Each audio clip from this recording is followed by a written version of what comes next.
we'll start down the line. Whatever you say goes. Fair enough. You are the chair. Hello and welcome to question time for candidates.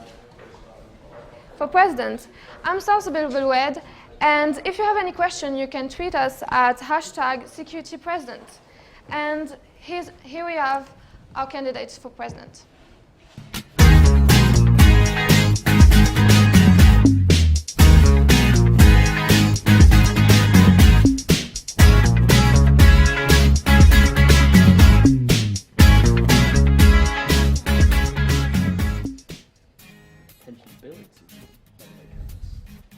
Hello, so my name is George Shaft, and I am a third-year student who studies history and politics joint honours. Interesting things. I used to be the vice president of the Atheist Society when we decided to disband because there weren't enough members. But hey, details. I want a referendum on membership of the NUS because I think that there's a disconnect between the NUS and what students think.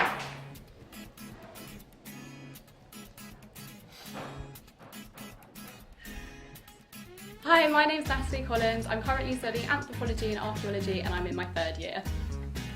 So something interesting about myself is that I actually used to have to wear a head brace. Luckily it was only at night though. I think my main policy would probably be to try and increase engagement throughout the union by doing things like conferring with students before doing events and making sure they always get involved.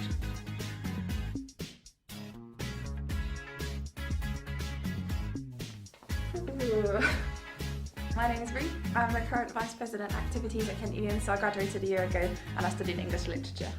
I played the cello for 2 years in the symphony orchestra, but I also did sailing and windsurfing. My main policy is about making the union relevant to all students, so it's about empowering student groups to do what they're passionate about and making sure that the union is facilitating and listening to them.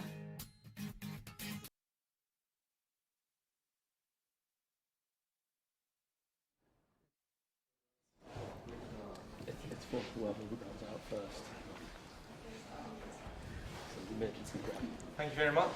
Thank you everyone for being here. I'm delighted to be here to moderate the debate between the presidential candidates. One of the people on stage will be your next Kent Union president. To start off with, we're going to have a 2-minute opening statement. We're going to start with Ruth and go down the line. And I will have to, for the sake of time, cut you off pretty immediately if you go over the 2-minute warning. But this is your opportunity just to introduce yourself to everyone watching. So Ruth, we'll start with you, 2 minutes. Hello, I'm Ruth. A year ago I was standing to be your Vice President, and I've had an amazing 8 months representing activities, and I'm only just getting started. I'm so inspired every day when I talk to our student leaders. They say that being part of a sports or society has taught them so many things that their degree hasn't.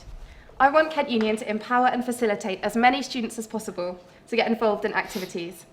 I started as a volunteer running the Sailing and Windsurfing Club and met so many amazing people and had so many amazing experiences. But there were times when I was frustrated by the barriers, and that's why I ran to be Vice President last year.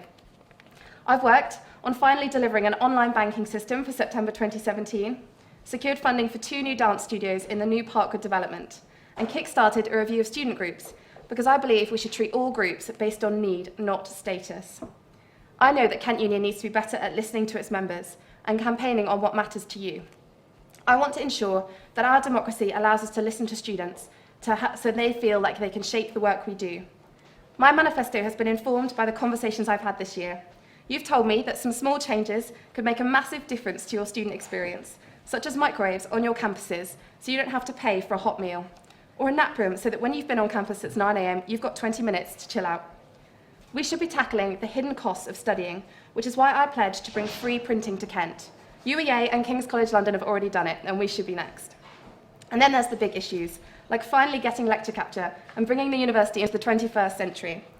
We're all here because we're working towards our degrees, and we deserve a personalised education, a timetable that works around you and your commitments, so that you can have a part-time job while studying, you can choose to have Wednesdays off to play sport, and you can plan in advance if you need to organise childcare. I want to do this and so much more, so please consider voting. Thank you. Thank you very much. That was my last sentence. And now 2 minutes to Pranav. Very good evening, everyone. For those of you who haven't seen my campaign video, my name is Pranav Sani, and according to Kent Union, I'm black. Our union, throughout the past year, has been defined by one thing and one thing only, which is the colossal failure of the Black History Month campaign and the ensuing negative publicity that we received all across this nation. And even around the world. I think there was a piece on MTV as well about how our union failed to take into account the basic needs of our students. I've run 2 student societies, and I've seen firsthand the energy and diversity that our university has to offer. But let's not pretend that things don't need to change, because they do. It's time that people in Medway actually feel like equal citizens of the University of Kent community. It's time that we have a union that works for everyone, that uses 21st century technology to respond to the needs of all our students. A vote for me is a vote for change. And I do believe that under my stewardship, this union will finally be able to achieve its potential. I hope that you take the time to look at my Facebook page and manifesto to see a detailed program. And I look forward to answering all your questions on Facebook and Twitter. Thank you very much. Thank you very much, Pranav. And now we have 2 minutes for Natalie to introduce herself to everyone watching. Hi, my name is Natalie Collins. I'm a third-year anthropology and archaeology student, and I'm running to be your next Kent Union president. During my time at university, I've been heavily involved with the union through student volunteering. I've been park president for the last 2 years running, and with that I've campaigned for better laundrettes, organised the welcome helpers, helped who moved in, arranged events, and worked really hard at making steps to make Parkwood its own college, which has seen fantastic results. I've also gone to meetings with the council about off-campus accommodation, how that can help students, as well as being a member of Kickboxing and Blogging Society. For various reasons, I had a very difficult second year, and I truly believe that it was my involvement with the union that got me through it. It's for this reason I'm running. I have a huge passion for enhancing the student experience, which is why I've gone for president straight away. Unfortunately, I know that not everyone feels the same way that I do about the union. And I'm not running just to keep on lobbying the university to do things, but also to improve the union itself. I want to make the recruitment process easier so you can apply as you go instead of just having the one-off recruitment days. I want to give societies and sports more standardised training so that they can have more interaction with other societies, as well as gain qualifications which will help their employability. I want to improve the hot food variety and essentials so that students can eat whatever their dietary requirements are. I would love to give Medway a music festival and improve the website, which everyone always seems to complain about. The union should be there for everyone, and through things like introducing more international nights, as well as a non-homogenous approach to mental health, I think things like that will help. My manifesto points are achievable and mainly based at the union rather than the university, which I hope will appeal to the majority of students. Back NAC for a union with students at the heart of it. Thank you very much. And now, last but not least, we have George, and you have 2 minutes as well. Wonderful. Hello, I'm George Shaft. I'm a third-year History and Politics Joint Honours student, so yay, I don't get reading weeks, and I am running for Kent Union President. Unlike all of my opponents here, I actually do not have any previous experience in any official positions, because quite frankly, Kent Union needs an outsider. We've heard from Pranav his talk about how we have sort of a union that seems to think that Zayn Malik and Sadiq Khan are black. Well, their defense of that is that they were merely following NUS guidelines. This is the National Union of Students. That's why my first policy, whereas in my big four, running for Kent Union President, is to have a referendum on membership of the National Union of Students so that we can clarify whether students here on campus still want to be a part of this organisation. The second point is we're going to hear a lot of talk about how things that affect students and all the wonderful things that it'll do. Well, I think the most serious thing we should talk about immediately and on this point is I actually recently found out during this campaign that 4.5 years ago, a student died crossing Downs Road. This is the road between Hales Place and the campus. That whole stretch has no crossing of any kind. No zebra crossing, no traffic lights, or in an ideal world, I'd build a bridge because it's a very busy road and a lot of students are crossing that street. And quite frankly, it's amazing that more people don't get hit and hurt. I also want to very much help out students by giving them free speech. Currently, we have a policy here called the no platform policy, which basically means that anybody that Kent Union doesn't like gets to not come to campus. And no matter who it is, no matter what the valid thing is. I would replace this with something I'm calling the Mandela principle. Nelson Mandela realized that the enemies of his George, the 2 backers... minutes have elapsed, I'm sorry. Oh, that's so sad. Okay, go ahead. For the sake of equality, George, I hope you understand. Thank you to everyone for their opening statements. The first question I'd like to direct to all of you again, we'll start again with Ruth and go down.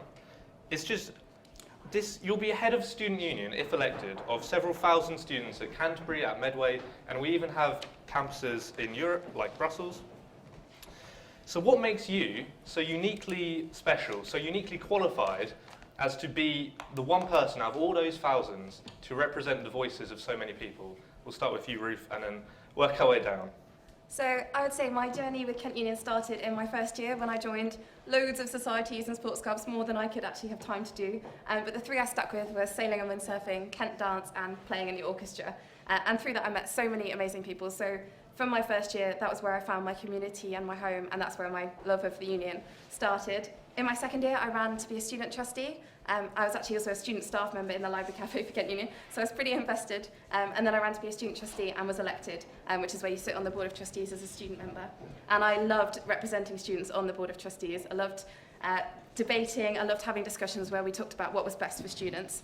And then after that, I thought, you know, I could do this full time, I could do this, and I loved doing it. So I ran to be vice president. I had lots of ideas. I wanted to break down the barriers. I wanted more people to have the fun that I did when I joined all the societies, and I wanted it to be more available to a wider range of people.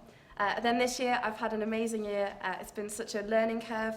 You learn a lot about yourself, you learn a lot about leadership. So I feel like I've done 8 months of hard learning. I'm sure my colleagues would say that I have learned quickly and improved, hopefully. And I want to take that experience. It's been proven that second year SABs can achieve really good things. They achieve things like the 24-hour library, the split gym membership, and the night bus. All of that stuff is from second year sabbatical officers, so I want to make sure that I can fulfill my ambitious aims by running for a second term. Okay, thank you very much. Same question to you, Pranav. Why are you so uniquely qualified to be the president? Before I begin, I'd like to say that being a sabbatical officer means that you take a sabbatical from work or from study.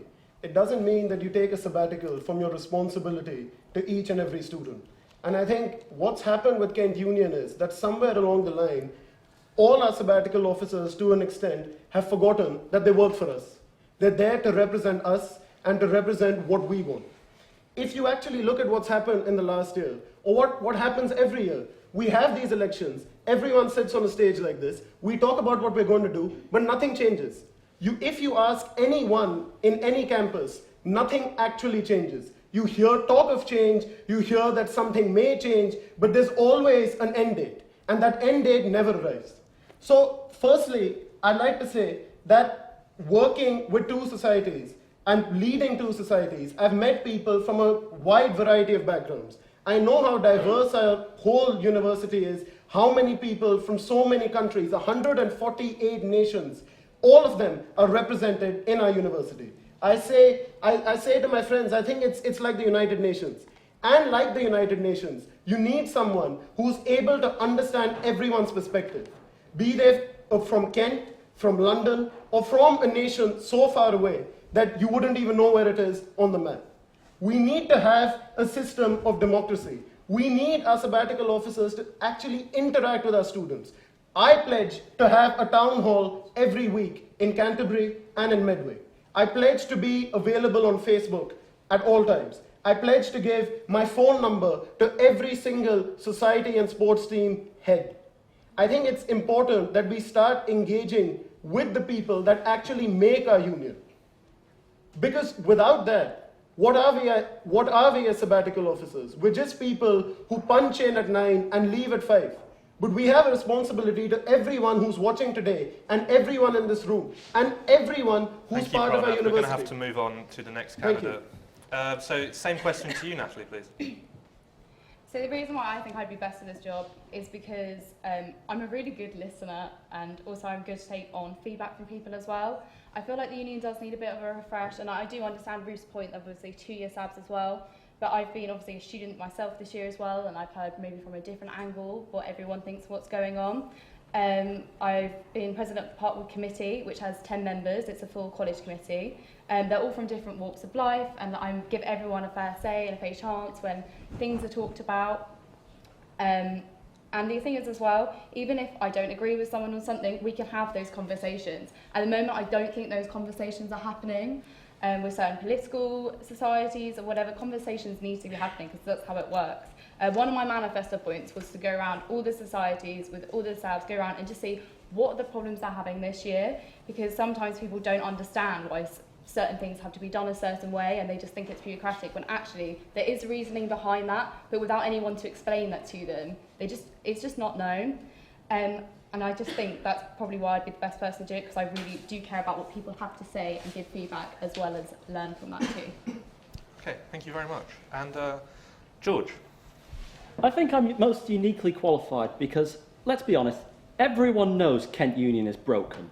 And everyone knows that the engagement rates with Kent Union are shockingly low.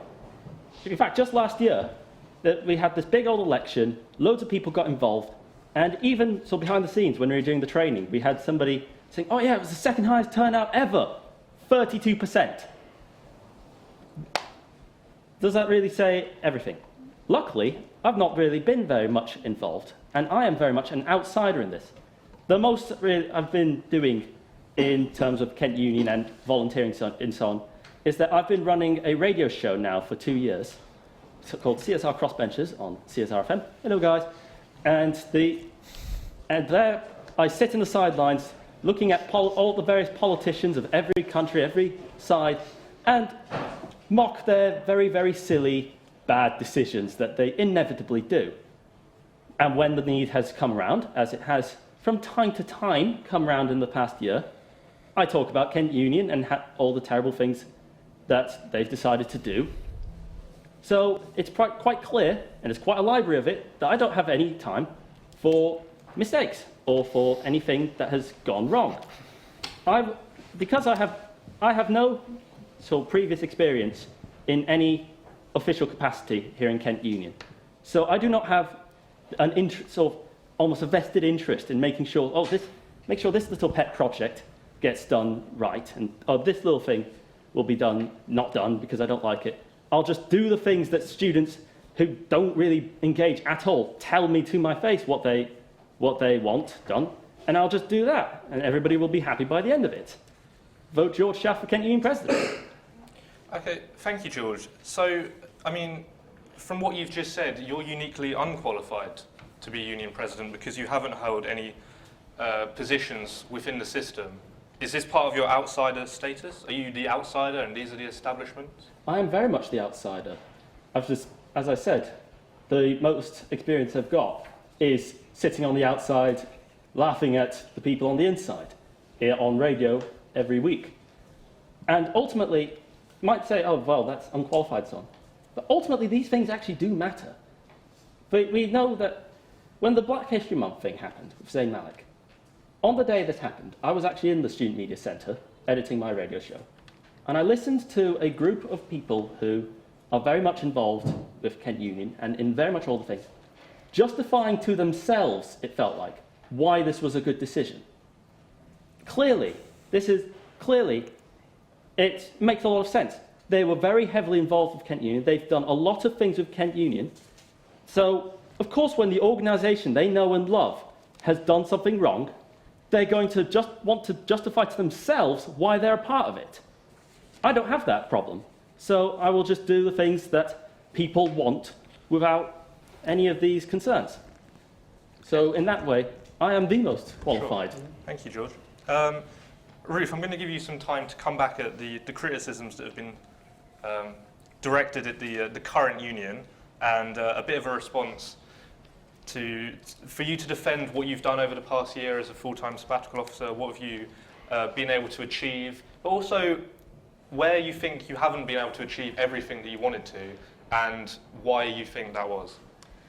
Okay, I think that the union made a colossal mistake this year. And I think it is the role of the 5 full-time officers to take responsibility for everything that the large and diverse organisation does. And you take responsibility. And we take responsibility, I take responsibility for the mistakes that Kent Union makes. That is what you do, that's what you sign up for when you're elected to this position. And you work through those mistakes and you stick with it. You don't abandon ship. You get on with it and you learn from those mistakes. So since the Black History Month situation, we have worked tirelessly to ensure that all the issues that were raised have been addressed. So I've spent a lot of time meeting with societies like ACS, the African Caribbean Society and the East African Society, who highlighted specific issues during that time, that their relationship with Kent Union was really damaged. And that was something that I've worked incredibly hard to rebuild. Obviously, they're within my remit, so it's incredibly important to me. And I'm really proud to say that I've worked really closely with East African Society recently to run an amazing event. And I'm also really proud to say that African Caribbean Society are endorsing me to run for president in this election. So we've had a question come in from, it's anonymous, but we've had a question come in from the forum. And it's basically talking about this Black History Month thing, which, as you said, you claim responsibility for. But the question is, can black students trust you over the other candidates, for example? I think, as I just said, using the experiences that we had in October, talking to so many students, and we absolutely did. I absolutely sat down and talked to as many students as wanted to come in and talk to me. I put the word out there. I emailed every society saying, if you want to come in and talk about this, please do. A lot took up that offer. I talked to a lot of them about the issues they had, and I've worked through every single issue with them. We made a database of all the issues and things and put actions in. We gave each action a person to work on it, and the actions that I had to work on were fulfilled. And it included things like facilitating the amazing events that we've had, running an amazing Back to Black History Refreshers Week, which was run by Jam Ents, and they had a fantastic time, and we facilitated those events. But the most important thing is that it's all been student-led. Something that's really important is our communication with students and our facilitation of them making the decisions and deciding what works best for them. And that's something that I've been really proud of to do since then. Okay, thank you very much. Now on to you, Pranav. You're president of a society right now. Which society is that? The Kent Law Temple Society. We've had a question come in that says you pledge big things in your manifesto about increasing funding, monetizing services. This person says you made those same promises as president of Kent Temple Law Society, but it's not happened. Do you have anything to come back to that one? Do you think you've actually achieved everything you set out to as Temple Law President? I think I have achieved everything I set out to. When I took my job as the president of Temple Law, we'd faced a tough election, but before that we'd faced a very dysfunctional committee which had promised a lot but had been unable to deliver. So it took me a few weeks just to make sure that all our previous commitments were discharged effectively. After that, I spearheaded the creation of a mooting program that is unparalleled in any society all across the country. Anyone who wants to moot is given the opportunity to moot. We've invited eminent speakers to speak to our members on a variety of issues. We're organizing a great annual dinner, which in fact is, the tickets for which are going to be released quite soon. I set out everything, I promised to do. And I'm quite happy with my performance, and I've not received any complaints to the contrary, because one of my pledges was, in fact, easier member communication. So any member could have sent me an email at any time. Anyone could have messaged our Facebook page, which is extremely responsive, at any time. And I've not received any negative feedback. So as far as I'm concerned, I think I've done a decent job. So everything you've ever set out to do when putting yourself forward for election, and in your time here at Kent, you think you've achieved? Absolutely, not only with Kent Law Temple, which was this year, but in fact with the Kent Debating Society, which I ran last year. I took over a society which had a dwindling membership, and under my leadership, we collaborated with no less than 25 societies on campus, ranging from the Feminist Society to the Marxist Society to the Blog Society. In fact, I was able to interact with so many different students and discuss so many different things that it's in fact given me an insight that no one on the stage has about what people are actually going through, running societies, starting societies, dealing with societies. And as far as the point George made about being an outsider, I think I'm an outsider, but I also know how it looks like inside, because I've dealt with the union for 2 years. So I know how to go about it. Whereas if someone comes to the fore and they don't know how to deal with the union, it's going to take them a long time to get used to it. Similarly, if someone has been inside for a long time, they've forgotten how it looks like outside. And I think I'm the best candidate to be able to bridge that divide between the societies, between the sports teams, and in fact run an effective union that's consensus-based. Thank you very much, Pranav. Natalie, you talk about volunteer and committee training when you're president. What's different about that from how it works now? Where's the actual change? So from what I've heard from sports and the society thing, they've got training, but it's not role specific enough. So what I want to do is introduce things like social media training, using the resources we already have. And I think it would also be really good if we can get more involved with the actual university itself. Obviously we've got a really strong business department in the university, and it'd be great if they could give training as well for finances. And to start with, it would be more of a training at the beginning of the year, so you could end up with qualifications from it as well. Obviously I can't promise that will go on people's transcripts yet, but I know from previous things like the KSCV award, that now goes onto your transcript on your degree, so it does seem like that's something the university encourages, so that would be really nice to link up with them as well and do that. And it's just to make sure that societies have the right support, and also so it's just more standardised across. Okay, thank you very much. This is another question for all of you. So here we are in Medway. I'm the first to admit that this is the first time I've been here, as my time as a student. But I'm not running for union president, you guys are. Is it your first time here? George? It is, actually. Do you not think that's part of the problem? How would someone who's never made the effort to go to Medway in your time as a student be able to bridge the gap between Canterbury and Medway, as you've all highlighted? So I was actually just before this debate, I was talking with some Medway students, and one of them said something that was quite wise, so I'll bring it up now, which is, when you die alone, and you face it alone. I think that Medway has its own problems, it has its own concerns, and that's great. I'm not going to come in and tell you what to do. I'm not going to tell you, oh, this is what I want done, this is what I want Medway to be like, this is not how I want this is how I want Medway to operate. No. Medway comes to me and tells me, okay, we're having this problem, could you have this fixed? Sounds good to me. So you expect Medway to come to Canterbury, but not the other way around?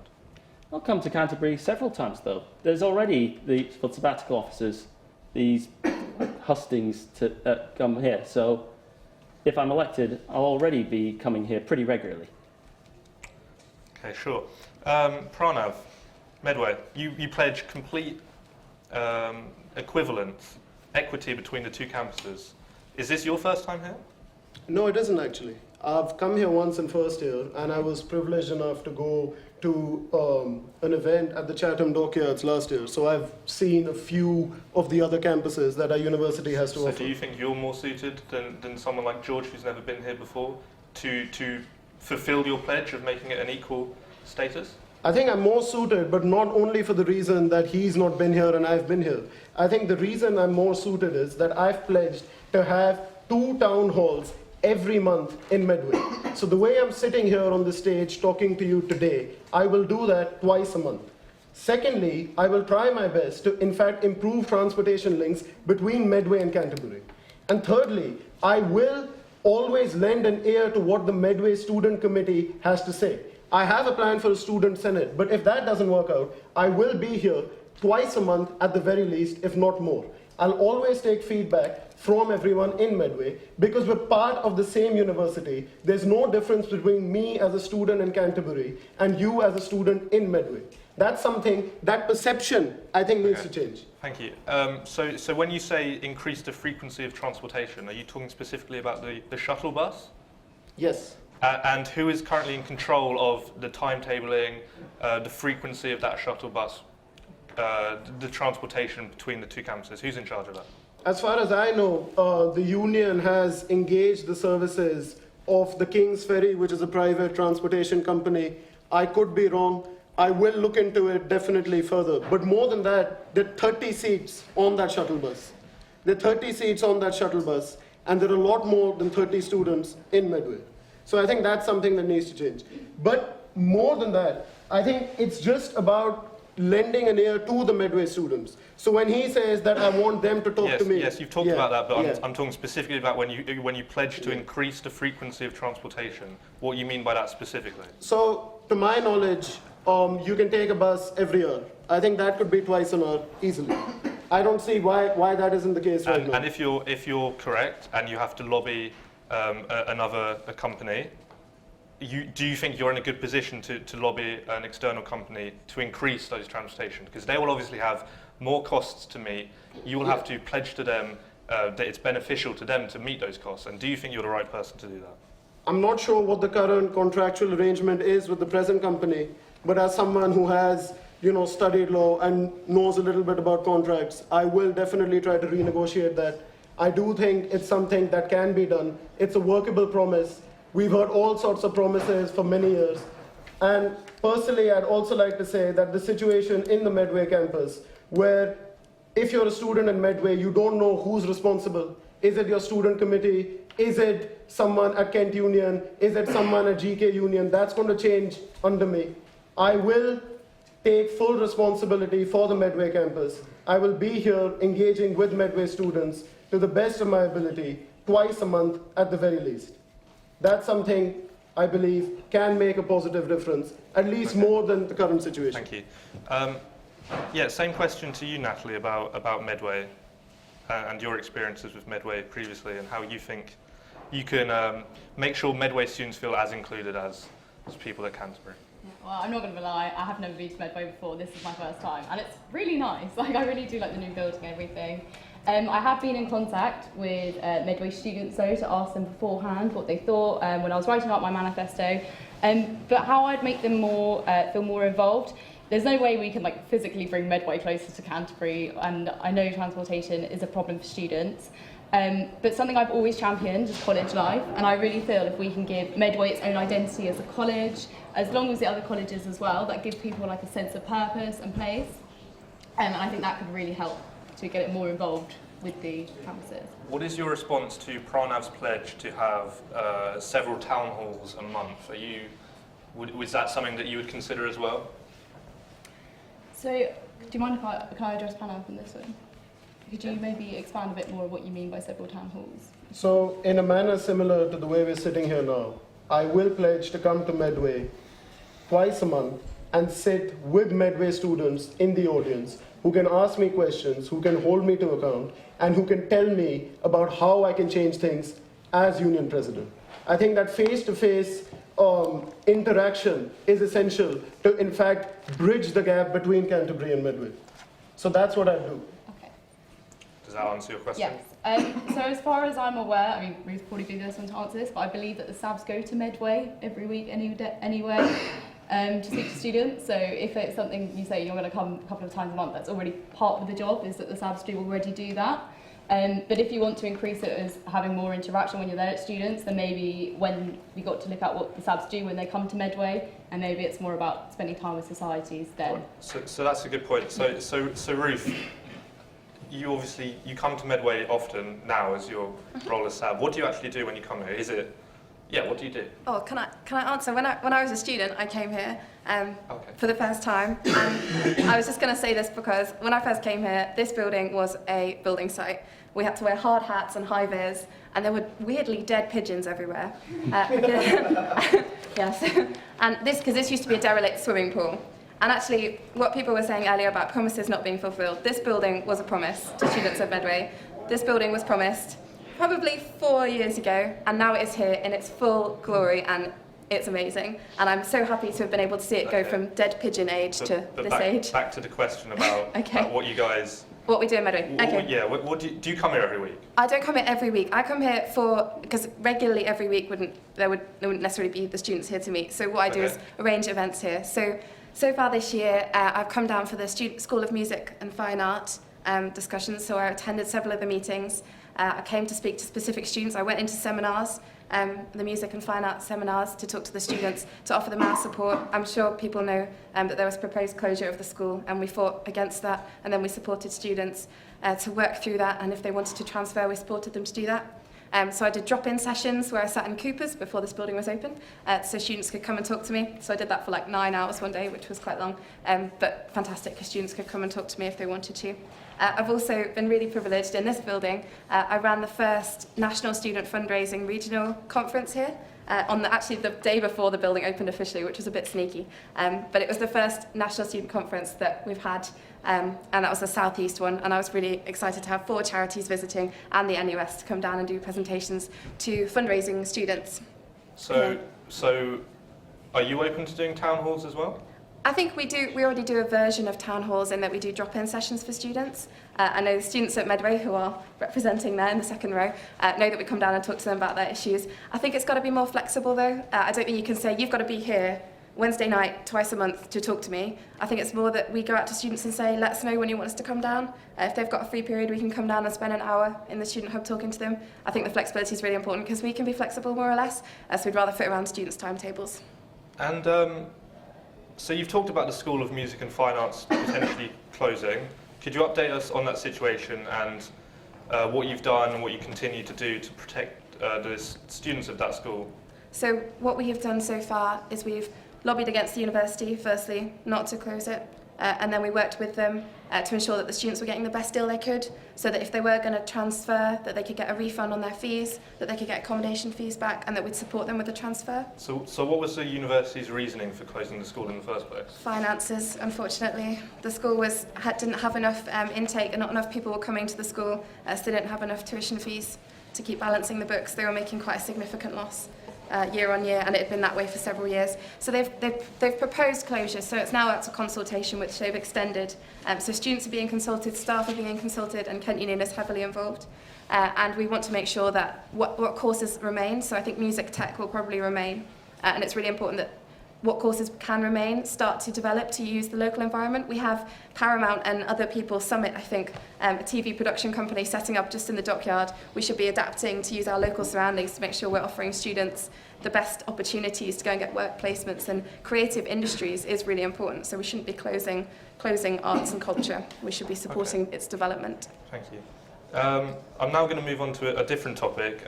Unfortunately, it's one related specifically to the Canterbury campus, but it's one that they all brought up several times. That is hot food and essentials. You've made it, many of you have made it quite a big campaign issue. I'll start with you, Natalie. What do you see is missing from the current selection in essentials? Because they do obviously serve hot food now. And so what do you actually envision changing? So the reason why I put this on my manifesto is because essentials is something which basically almost all students use, and it's that mainly they interact with the union, so I did think it was an important thing to address. So I have a very specific vision of what it will be like, and I think it's more about having more ingredients just there, so like sandwich fillings, wrap fillings, salad fillings, which you can do more with. So things like avocados, like rocket, things just like everyone likes, like fish finger sandwiches and stuff like that. So there are just more options as well, like more vegetarian options, more vegan options, more gluten-free options. And it's food which is like versatile, so you can do more things with it to give students more choice. Okay, so more like they can, you set out the ingredients and they can make their own food from that type of situation? Yeah, there'd be staff there to make it, but you can kind of choose how you want to do with it. Right, and do you think there's, currently the space, the staffing, the infrastructure to do that in essentials right now? Yeah, I think so. Obviously, some bits would have to be taken out. Like, I think there's so many sort of fast food options which are better at night, so like the burgers and things like that. They're probably better for the hatch as opposed to during the day. I feel like the main problem is the variety, because there's so many pastries and things like that, and I go in and I don't always fancy pastry, especially when you've had a 9 a.m. and you go in for then a 10 a.m. It would be nice to maybe have also a bit of interchanging with breakfast as well. It's about making that space work for students' needs. Okay, Pranav, you've also mentioned hot food in essentials as well as cheaper food in essentials. What's the difference between your plan and Natalie's plan? I think it's quite simple. The current situation in essentials is quite abysmal if you're someone who has a gluten-free dietary requirement, if you're someone who wants to have maybe something else other than the same cold sandwiches and pasties on a daily basis. I think the time has come for our university to recognize that we are an international campus, and we're also a campus where a lot of students are health conscious. So when you have options that are not exactly the most befitting, perhaps, for your waistline as the only options, then it does discourage a lot of students from actually getting a meal. It's also very expensive if you compare them to normal supermarkets. So a lot of students will say, you know what, I won't go to Essentials, I'll go somewhere else. So if we could have something like a stir fry, which isn't that difficult to set up, or a series of hawker style cuisines. So first of all, so you'd like to introduce a lot more variety in food, Yes. whilst making the price fall. How do you foresee that happening? I've already, in my manifesto, I said that I want to commission a waste audit. And I think there is a reason we need to do that. Because the prices in Essentials are higher than any supermarket. But the wages are more or less on par. So why is it? What have you identified? With all due respect, we are here in Medway, so I'm sure it's extremely important where we have it Essentials back in Canterbury. But here we are not really, and we don't really care about that. But I have to answer his question. He asked me a course, question. There's an audience in Canterbury, and this is in their manifesto. But I mean, you're here in Medway. Can we answer questions? That's why Medway should be able to determine its own with future. due respect, I'm moderating the debate. With all due respect, people are here and they want to ask questions. Okay. Medway students. I'll answer any question anyone wants to ask, but I'm all right with it. Can you answer the question I asked, please? So like I said, we need to have more variety, we need to have cheaper prices, and we need to commission a waste audit. We also need to see the arrangement that Essentials has with its suppliers, what sort of deals they're getting, why is it that it's more expensive than other supermarkets in the city center, for example. And as Kent Union president, I will commission this audit, and if prices do not reduce, I will raise wages. Thank you, Pranav. We're now moving on to the break. There'll be a 10-minute break, and after that, there'll be a lot more questions, including from the audience. Thank you very much. Thank you. Wonderful.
Welcome back. In the first half, we got to hear the statements, the opening statements from our candidates.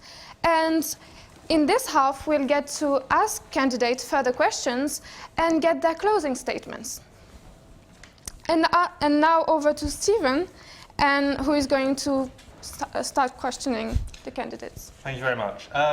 So we had a good discussion in the first half, and now we're going to open up to you guys in the audience who made it here to Medway or from Medway to quiz the candidates on what you guys think is most important to you. So we have time for a good 3-4 questions from the audience, and then I'll move back to the questions I've got in front of me. So we'll start with the two down here at the front. The lady first. So obviously I think we're the only three representing Medway here tonight. Is there? Oh, good. Okay, but still, so like what? This amount of people out of however many people are on this campus, how do you plan to get people more engaged with the union from Medway? This is to everyone, I take it. Yeah. We'll start with Natalie. So I think engagement is something at the moment which is not just exclusive to Medway, it's also suffering in Canterbury as well. I know it can be hard for student committees to do events and things like that. I think you have the facilities here, you've got this amazing new building. So I only just know from speaking to you guys now that sometimes money with the college committee is a little bit tricky because you get given some from the university and some from the union, but because of how it works where you share essentially the campus space, you can't use the money from the university to put on events here because it works for both different universities. So something I'd like to do is work with the union to try and bridge that gap, and then you can have more funding to put on bigger events in this new space. Something else I think would be really good is something which is also applies to Canterbury as well, so it's not exactly specific. But that's to have more interaction between societies, because the people who are already in societies are already involved and want to get involved with these sorts of things. It'd be great for you guys, Sam as you're now called, to get involved with those different societies too, so you can have bigger events, create bigger engagement, which will then roll over to other things such as events and conferences as well. Thank you very much. I'm going to move on to George now to answer the question. Well, several of you are quite right to point out that there are 4 Canterbury students sitting here on this chair. And Pranav earlier in the first half said, oh yeah, there's the shuttle bus, there's 30 seats in it. And all I wonder is, and how many of them had people on them? And I think it's quite clear that you guys do have a different place here. You do different things. You have different lives than we do. So why should I come in here and tell you, oh, you're doing this because I happen to feel like we need to do this today? So I just think that Medway should make its own decisions on what affects your lives and what is good for you. Don't you think that's a bit of a cop-out in lieu of actually writing a manifesto for Medway? But what would I write in that manifesto? I'm not a Medway student. I don't know what it's like to be a Medway student. So therefore, come down here to engage with take it one question at a time, please, for the sake of clarity. So, George, I think what they're getting at is you've decided that you're not going to make any specific points about Medway because you don't feel like you have the ability to say what should go on in Medway. But yeah. But you will be the president for Medway as well as Canterbury. Yes. So address that issue. I did. I'll let Medway come to me, and I will come to you. Leave it a two-way street. As the sabbatical officer, as we found out in the first half, I would already be coming here pretty frequently for various events, various hearings. And to be honest, the town hall idea is quite a good idea. So I think I'll just quietly pinch that for. Right. So you would have a town hall in Medway like Pranav. So address his point about how that's not a cop-out, because as he said, you've not written a manifesto for Medway, and when you have mentioned Medway, you've taken it from the other candidate on stage. So address his point about the cop-out. It's not a cop-out, though, because I genuinely don't feel like I am entitled to tell you how to live your lives. If it was a cop-out, it'd be just, oh, I'm being lazy one. No, it's like I genuinely feel like you have a different setup thing going on here. You've got a different life, different campus. So who am I to come in here and say, oh, this is what you should all do? Does anyone have a retort to that? Ruth is the most advantaged here because she's obviously been coming down to Medway for a whole year, so she kind of has now got the vibe of how Medway runs. But Natalie has come to, I know me personally and others, asking, because she doesn't know anything about Medway, and we've gone, well, this is what Medway's like, and as she has said, knowledge about committee budgets and all that kind of thing, you haven't done that. So you haven't even reached out like you said you will when you're president. So if you haven't even bothered to reach now as a candidate when you're courting our vote, how do we know you're going to bother doing that if you were to win? Keep it brief, George, and then we'll move on to Pranav's response. Because quite frankly, I was just thinking, wow, this was quite a debate. Time to rest, just have a laugh, and then come back on here. Sorry for that. I'll make sure that if I'm elected, I'll do it more often. If it helps you, I was doing that before this debate, but, you know, debates, pressure, I'm on to camera. Sorry about that. Okay, so Pranav, yeah, on Medway and your plans for Medway and... Firstly, I'd like to differ from George when he says that, we're telling people in Medway how to live their lives. We're not setting their bedtime, we're not saying, when they should have any drinks, we're not saying any of that. What is true, though, is that if we do get elected, we're responsible for Medway, and we should be as responsible for Medway as we are for Canterbury or any other campus. Medway is a part of our university. Our remit includes Medway. We can't ignore that. We can't put our head behind a pillow and say, oh, let's forget Medway, let them come to me, I'll come to them. That's irrelevant. We need to talk about Medway. So I've already suggested the town hall idea, which he's pinched or mimicked or copied or whatever it is. I would also go on to say that society interaction is important. But more than that, we need to move away from this mentality where Medway is nothing but a feeder campus to Canterbury. So, if we can get them there, we've got a great life there, maybe they can have a small piece of the pie. I think that's not how we should do it. What we should do is have a series of university events at Medway. We have the Cane Stock in Canterbury, so we have a large music festival in Canterbury. We have a large, we have large cultural events in Canterbury. Why can't we have the same here? Why can't we give Medway a life to rival Canterbury so that it's a two-way street?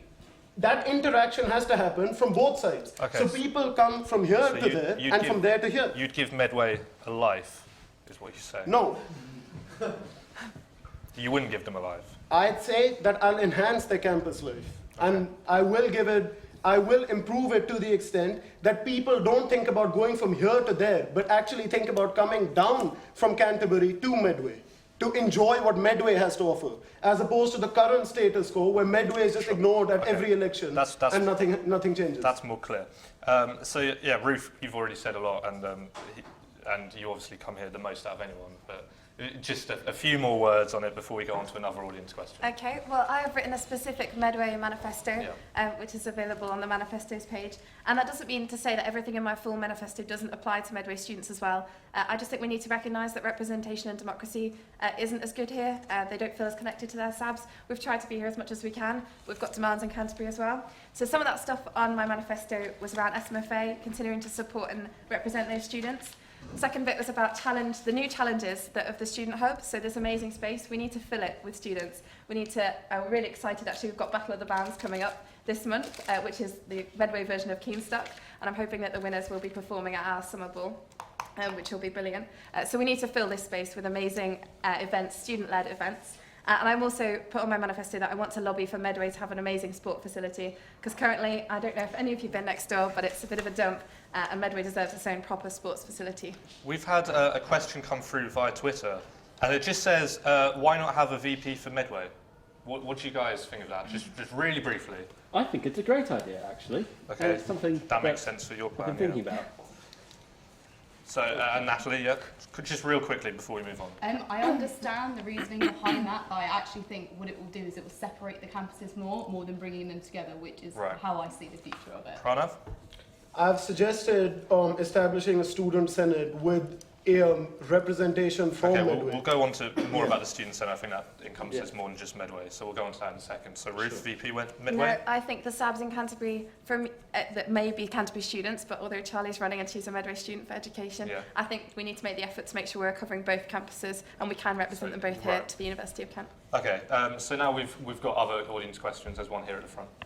Yeah, my question's for Pranav. You said at the beginning that things never change, but is this building not an example of change? And you made also you kind of admitted earlier that not only do you have no idea about the contract with the Kings Ferry coaches about increasing the Medway shuttles, but you don't even know who employs Kings Ferry, who's operating that contract.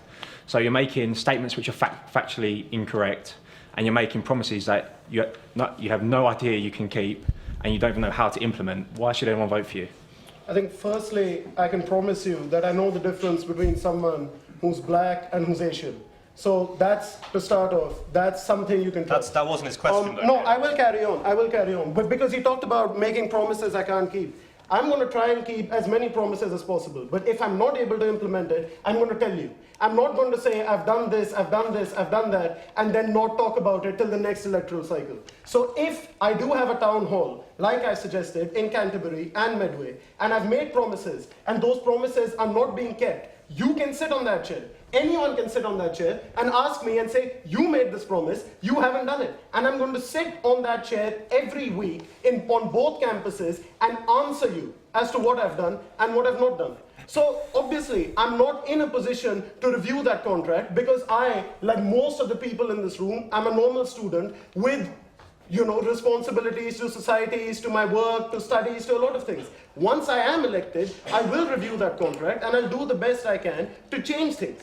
But if I can't change things, I'm going to tell you I can't change them, and I'm going to tell you why I can't change them. And I'm going to also try and tell you what I can do instead. Because if I am elected, I will engage with each and every one of you, whether it's on the telephone, whether it's on social media, whether it's in person. I'm not going to be someone who comes to you during the elections, talks a lot, and then leaves, and then hides in like the ivory tower of the student activity center, and then never ever addresses any of you ever again. Thank you, Pranav. Thank you. So you're saying that there's a possibility you won't achieve anything in your manifesto, but we can tell you off for it though. I'm not saying that. I don't know what. I'm not sure you're hearing what I'm saying, or you're just trying to say things. But I've not said that. You can't keep. I mean, are your promises realistic? Do you think you can achieve the majority, if not all, of your promises? I think they are. And you'll be very open if you, during your tenure as president, you'll be very open if you cannot achieve a certain policy, even if it was one of the main pieces of your manifesto.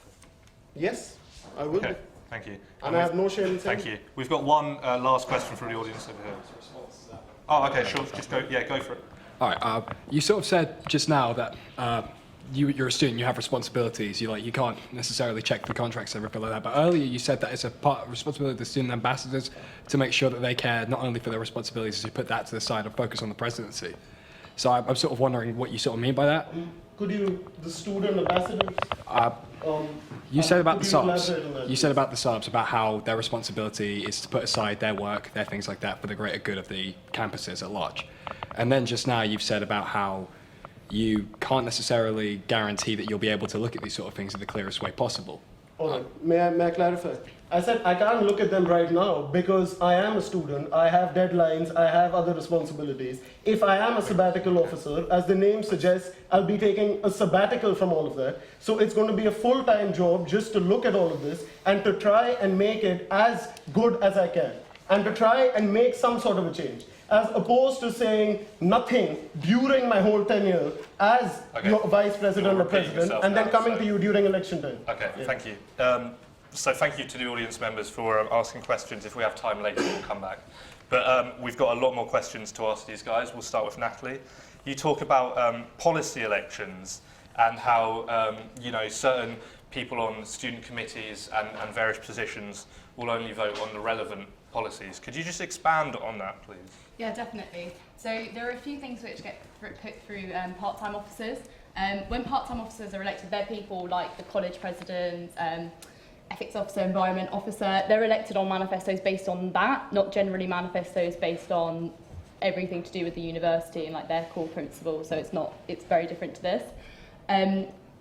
Sometimes they're asked to vote on things, and I don't think it's always their place to vote on those certain things. So something like, I bring it up again, after Black History Month, one of the things put through was to change BME officers to have it as two separate roles. And I understand that was as consequence of one of the open forums they had.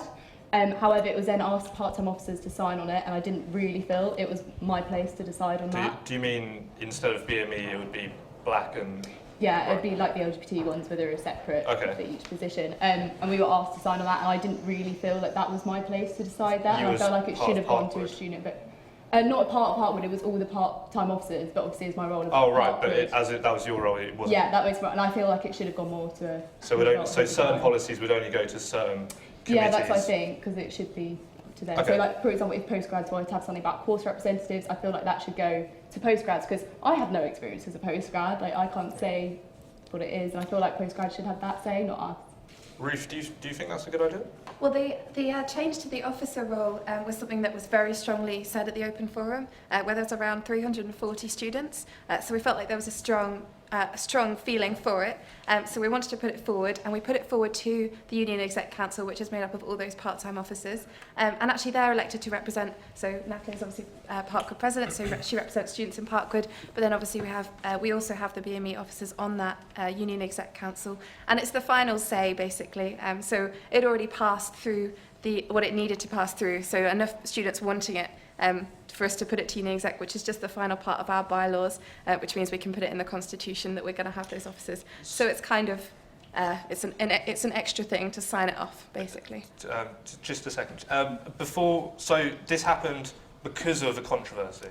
So you had a change that was implemented because of a controversy, and you say that there were a lot of people who wanted it, so that's great, but this happened because of a controversy. How do you gauge with students without, a controversy to push change? How do you change without making a mistake that I think requires that change? It is really difficult because students have other priorities. Obviously, they want to study their degree, they want to be here for that, and they're not always going to be very vocal about what they want until something happens. But I think it's our job. It's really important that we go to them. We talk a lot about being in the office, but actually we're always out talking to students, and we go to student groups because we want to hear their voices. So we should go and knock on their door rather than inviting them to come and knock on ours to see what change they want. And I think that has something that I've certainly wanted to do a lot this year and have done. And it means that when you get those ideas, you can then put them through. I think with the officer place, there was a very, very strong feeling towards it from a lot of students we spoke to, from a lot of committees, like the African Caribbean Society Committee. Bless you.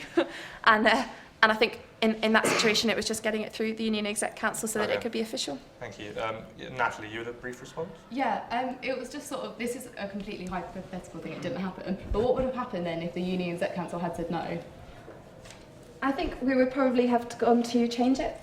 So that's obviously the all-student democratic structure, which means every student can vote. I think change it can be quite long, and obviously you then have to campaign and get students to go and vote, which can be hard if they're not engaged in doing that. So we wanted to make sure it could happen in time for this round of elections, but also because we'd had such a strong majority and no one had spoken against it, and we had raised it in lots of different meetings, we felt that it would be quite a happy, and everyone would agree with it. Okay. Moving on to you, George. One of your major points is to do with no platform policy, which you say you will review, and you will introduce the Mandela principle. And I read your manifesto, and it's got a nice little quote from Nelson Mandela, but nothing much else. So could you expand on what the Nelson principle is and how it's different from the current no platform policy? You see, the way the current no platform policy works is that if there is it usually refers to a speaker, an external speaker, who is not liked by Kent Union or students normally, then the union just goes, no, go away. You can't come. Kent Union has actually done this several times before. When I was in first year, they'd done this with someone called Haytham Al-Haddad, which was really... And they'd done it about 30 minutes before he was due to speak, which was very disappointing for the large crowd of people who were ready to have a nice argument. And Nelson Mandela, though, he was asked, this refers specifically to an interview where he was asked, oh, you don't really say anything nasty about, he was in America, he's like, oh, you don't really say anything nasty about Gaddafi and about Castro. It's like, even though they're bad people, it's like, why aren't you doing this? And his response was, well, they've supported my sort of campaign for rights in South Africa, so why should your enemies be my enemies? And I think, likewise, why should the enemies of Kent Union be the enemies of students?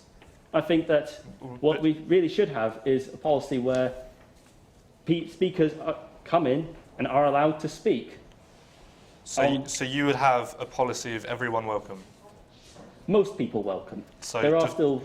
So where's the line drawn? When do you say this person is not welcome?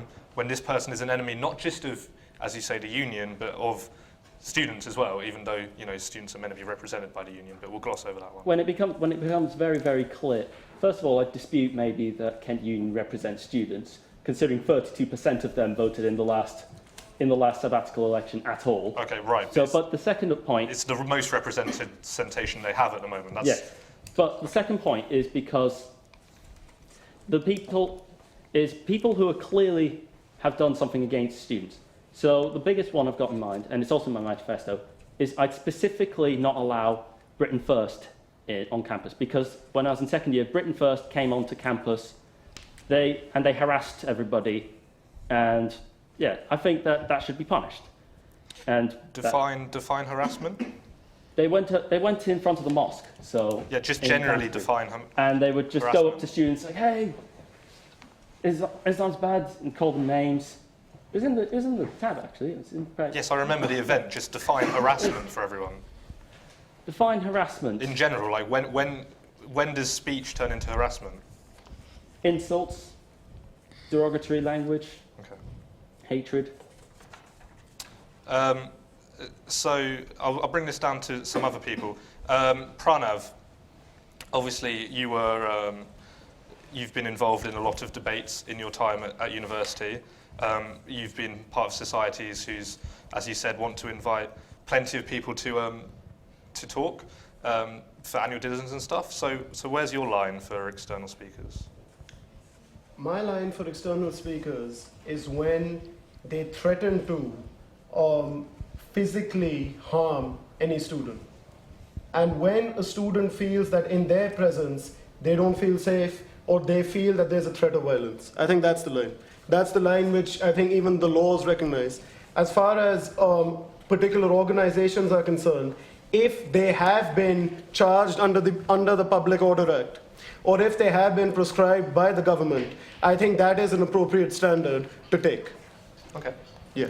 So would you would you spend much time reviewing the current policies of external speaker approval and no platform? Absolutely. I think Kent has a unique opportunity to be a bastion of free speech and discussion, and it can serve as an example to the rest of the country and to student unions across the world. I have a very simple idea with the current external speakers policy. It takes 4 weeks to get external speaker approval. And if anyone has ever invited an external speaker, that's virtually impossible. You cannot get someone to commit 8 weeks in advance with a fluid schedule. So the way I'm going to do it is, you submit a request, and if in 5 working days, Kent Union doesn't respond to that request for an external speaker, then that request is deemed approved. That's basically my policy. Okay, thank you, Pranav. Now on to you, Ruth. We've got a question that's come in online. It's basically saying that in the past year, tuition fees have gone up, rent has gone up.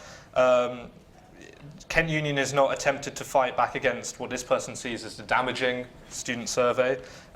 Rise in fees, cuts in funding, prevent. The question here is, what evidence do you have that you've successfully defended students who obviously this person feels as a whole feel very passionately about these things?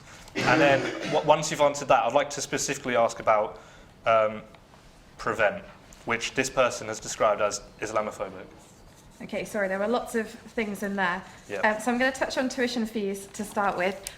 The sabbatical team very vocally, strongly opposed any rises in tuition fees. We believe that there should be no barriers to education, especially not cost. So we strongly oppose those with the executive group of the university. And the students that we defended from those rise in fees is the SMFA students, who will not have a rise in fees, and another 1,100 students who are from 14-15 entry, who don't have to rise in fees.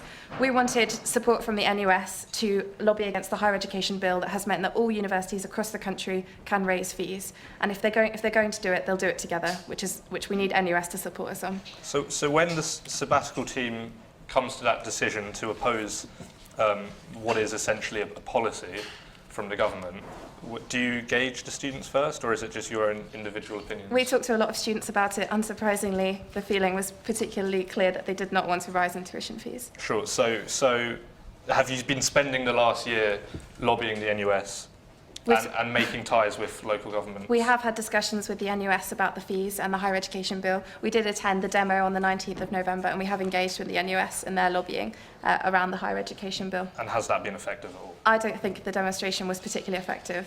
I don't think NUS necessarily represents us in the best way that they could. Okay, we'll come to NUS more later. But this question also specifically talked about Prevent, which could you go into a bit more detail about what that is and why this person thinks it's Islamophobic?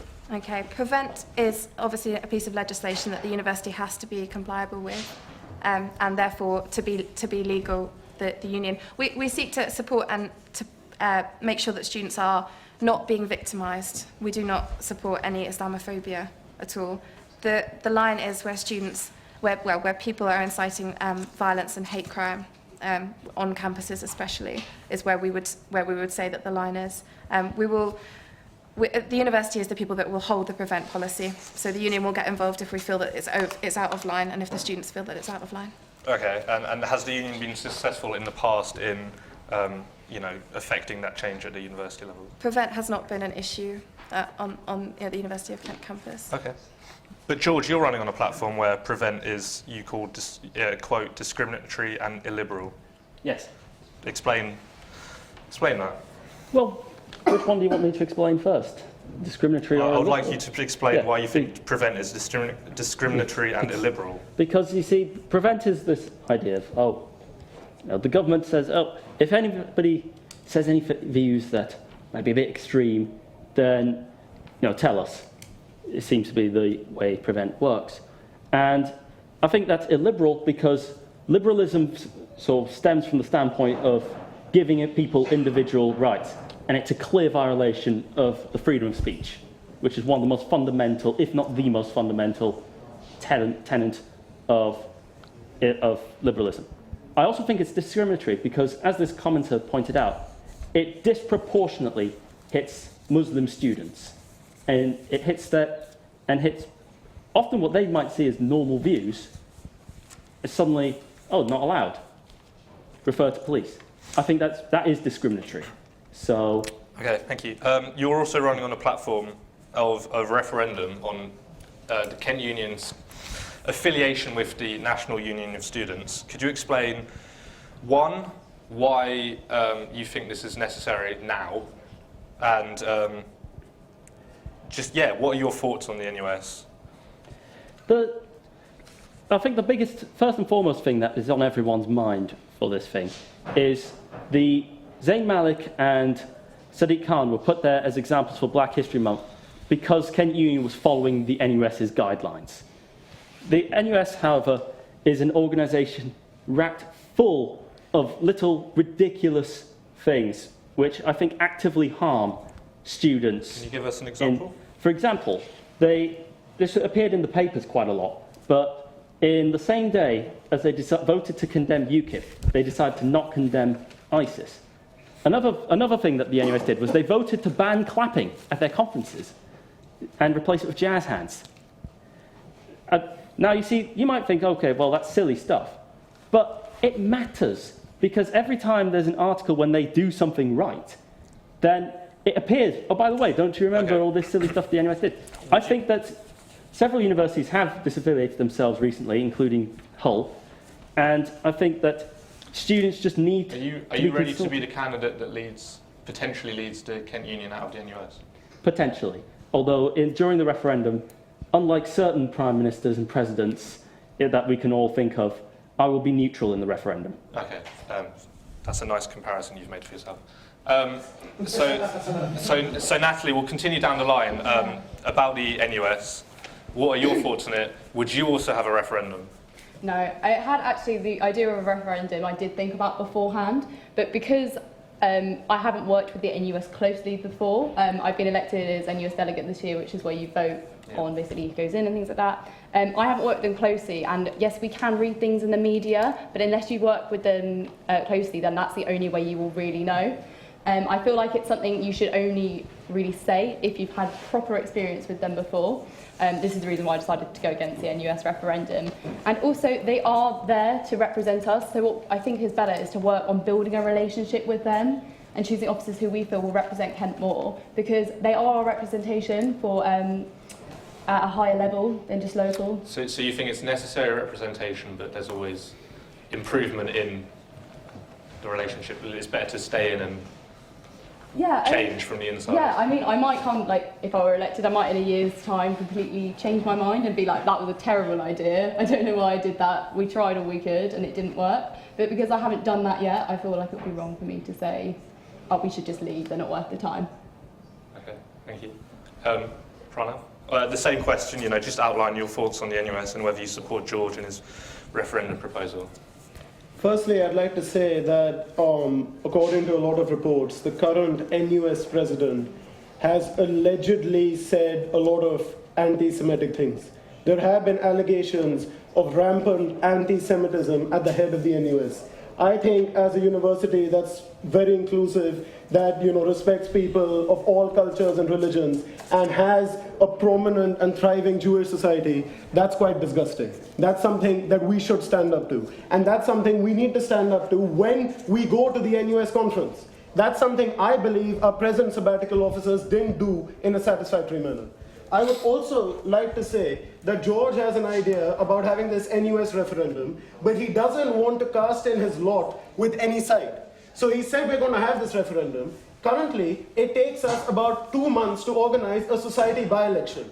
So where are the resources going to come for this referendum? Who's going to organize this referendum? And is this just another version of Kent Union saying, you know what, we don't have the responsibility to do anything. We cannot make decisions on your behalf, even if you've elected us. I believe we need to stand up to the NUS and we need to make it really clear that what they're doing and the way they're going about things is unacceptable to most of our students. And I would also say that a referendum would mean that the current partnerships that the NUS enjoys, that is the NUS discount card, that a lot of our students enjoy, that would mean that you don't have those benefits. So if we want to leave, we need to have a plan as to how to renegotiate those benefits, those student discounts that I know and love, and I'm quite sure all of you do as well. Okay, sure. You obviously have made a big thing about the Black History Month, whatever you want to call it, that happened last month. Do you not blame the NUS? I will say that Kent Union spent about £8 or £9 million last year on various miscellaneous things. I'm sure they could have spent £1 or £2 to figure out the difference between someone who's black and white and Asian. Yes, and but as has been said, is that the policy for this definition of Black History Month came from the NUS and wasn't completely the individual decision of the SARBs. I think there is a reason why we had this controversy last year and no year before that. I hope we won't. If I'm elected, we won't have it afterwards, definitely. It is obviously up to us as sabbatical officers to make discretionary decisions when it comes to such basic things, and to have a marketing campaign that in fact doesn't insult a large segment of the student population. So it's very easy for the officers to say, you know what, we got this guideline from the NUS. But when they even went as far as to say that this was a decision taken by all volunteers of Kent Union, they indicted every single society member, committee member, sports society member, and they were completely all right with it. It's not the NUS, it's you. We've elected you to represent us in the NUS. You are the person who's accountable to us, and the NUS president may be accountable to us through you. But the sabbatical officers are the intermediaries, and that is something that lies on them. It doesn't lie on the NUS. So the buck stops with the president of the union. Absolutely. And Ruth, obviously, you were inside the office at the time, and you've had obviously more dealings with the NUS than most other people on the stage. Where do you stand on George's proposal and then Pranav's accusations of alleged anti-Semitism and other issues with the NUS. You said yourself earlier that they're not particularly representative, so could you just elaborate on that? I don't think the NUS is perfect, and I don't think it represents us as much as we would like it to. I was at a NUS conference last year, and I did not vote for the current leadership, but I voted for a different president. Sure. And I have been very active in lobbying the current president and holding her to account for her actions. I think it's really important that we do that to represent students. I think the NUS can do some really good things, though. The reason that students don't pay council tax was because of the NUS, and the only reason that we get to still vote is because we're still members in the NUS. So to change the NUS, we need to be members of it. But I think that students' voices are the loudest ones in this matter. Okay. Really quickly, Pranav, because we have to go to Why closing was there not an open letter signed by each and every SAB officer unequivocally condemning the allegations of anti-Semitism? And why is it that you didn't stand up to them and tell us that you were standing up to them? Okay. I'm actually the fourth on a list of around 150 sabbatical officers who signed an open letter asking for Malia to resign for her anti-Semitic remarks and to censor her, which is kind of impeaching. Right. Okay, and I did also share that on my Facebook page. Oh, right. So that makes your point null and void. Yeah, thank you, everyone. We've run out of time. There's plenty more we'd love to talk about, and hopefully you'll spend a week talking about it. So we're going to go to closing statements now. You've only got 45 seconds, so try and keep it fairly brief. And we'll start at this end, this time with George. All right, so I'm starting. Are you feeling disengaged with with Kent Union or with the NUS? Feeling that down the road is dangerous, or that mental health is broken beyond disrepair? Shame we didn't get to talk about it in this whole thing. Well, in first year I was you, but then it caught my attention, basically because I was doing a radio show and I had to, and I've realised there are lots of deep problems, and I don't have a vested interest in making sure in covering them up just to make myself feel good. So if you're that guy, vote George Schaff for Kent Union President. Thank you.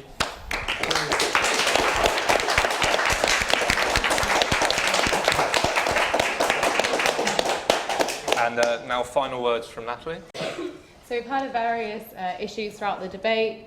Obviously not everything was covered, so I do recommend that you read all the manifestos, don't vote blindly or just based on this alone, because I've got plenty more in there to talk about. But at the heart of everything, I do think the students are the most important things and we should be listening to them more. My manifesto is achievable. It's mainly on union around things as opposed to university, so we can fix what's going on with ourselves, make it more representative to the students, rather than just always lobby the university and hope something will change. That doesn't mean, of course, I won't lobby the university for certain things, that's also in there, but I think we need to look to ourselves first, see what we can improve on, and then look to the university. Thank you. Thank you very much.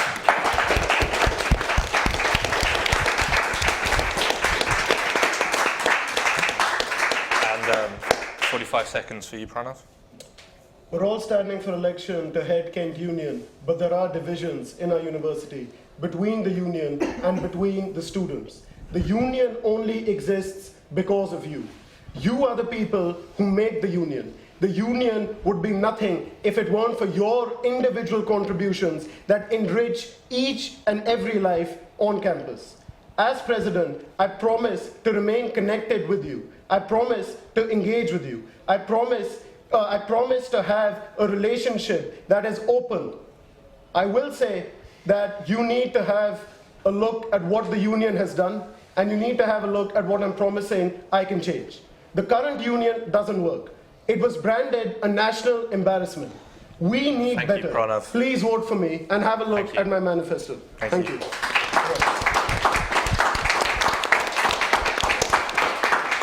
And last but by no means least, we've got Ruth. It's volunteers like student media that make nights like this happen, just like sports committees make varsity happen, and societies make International Showcase and Diversity Fair the GK and Kent Union events of the year. Kent Union should be led by its volunteers. I will support and empower and facilitate our amazing student groups to make Kent Union student-led, so you're not just investing in yourself and your degree, but also in us. Thank you, and please consider voting for me as your president. Thank you so much for watching. Thank you for watching. We hope that this has helped you to work out who are you going to vote for. And the voting are opening this Thursday. Remember, you have to vote by the 9th of March. You can also vote online through Kent Union website or in venue. Our next show is going to be on Results Night and the 9th of March. And so I've been Salsa Bilbilwed. This is Mitchell. And good night. Thank you so much for watching.